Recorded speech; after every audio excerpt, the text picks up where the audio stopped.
ಅಯೋಧ್ಯೆಯಲ್ಲಿ ರಾಮನ ಪ್ರತಿಷ್ಠಾಪನೆಗೆ ದಿನಗಣನೆ ನಡುವೆ ರಾಮ ಕಾಲಿಟ್ಟ ಸ್ಥಳ ಹೊರ ಜಗತ್ತಿಗೆ ಕಾಣಿಸ್ತಾ ಇದೆ.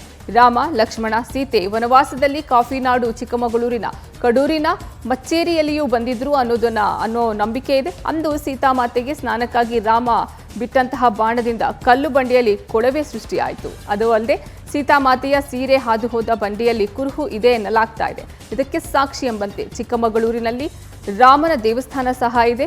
ಆಂಜನೇಯ ಸಿಗುವ ಮುನ್ನವೇ ಇಲ್ಲಿ ಬಂದಿದ್ರಿಂದ ಬಲಭಾಗದಲ್ಲಿ ಸೀತೆ, ಎಡಭಾಗದಲ್ಲಿ ಲಕ್ಷ್ಮಣ, ಮಧ್ಯದಲ್ಲಿ ರಾಮನಿಗೆ ನಿತ್ಯ ಪೂಜೆ ಸಲ್ಲಿಸಲಾಗುತ್ತೆ. ಅಯೋಧ್ಯೆಯಲ್ಲಿ ರಾಮನ ಪ್ರತಿಷ್ಠಾಪನೆಗೆ ದಿನಗಣನೆ ನಡುವೆ ರಾಮ ಕಾಲಿಟ್ಟ ಸ್ಥಳ ಹೊರ ಜಗತ್ತಿಗೆ ಕಾಣಿಸ್ತಾ ಇದೆ.